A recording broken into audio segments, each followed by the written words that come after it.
And for more analysis, we are joined by Zhang Junshe from Beijing. He's a researcher at the People's Liberation Army Naval Military Academic Research Institute. Welcome to the broadcast. Thank you. You've just heard reports on reaction from the security bill. Why is there so much anxiety at this point? Well, I think the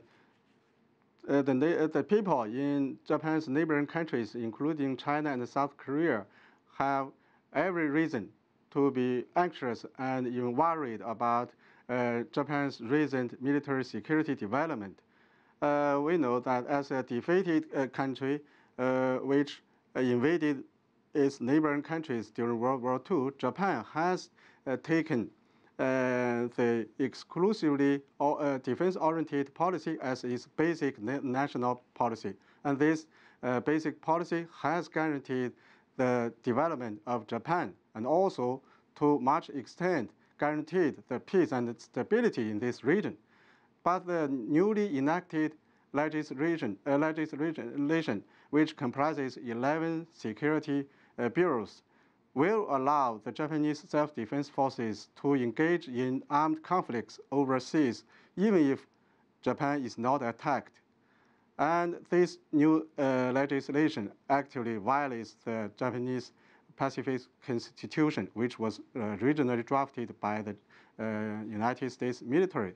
And also, this newly enacted legislation actually betrays the Japanese people, because a majority of the Japanese people are opposed to this new legislation.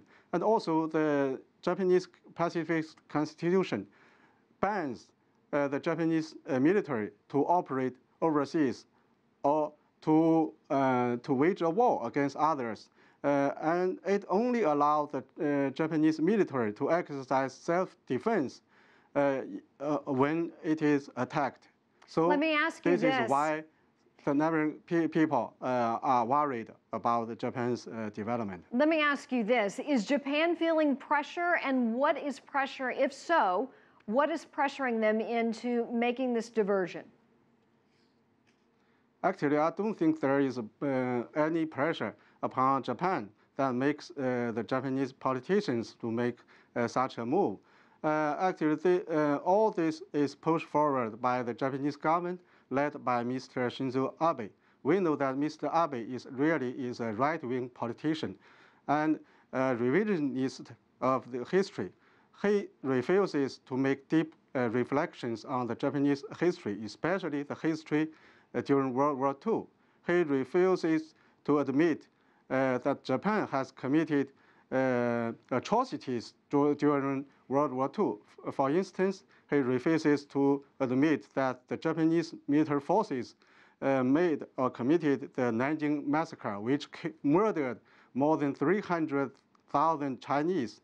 So under such a prime minister, is not surprised that they will make such assertive foreign policy and also defense policy. How do you now believe we know that other countries... Mr. Abe's ruling bloc dominates the Japanese parliament, so they passed such a legislation. Zhang Junshe, thank you for that. We appreciate it. Live from Beijing.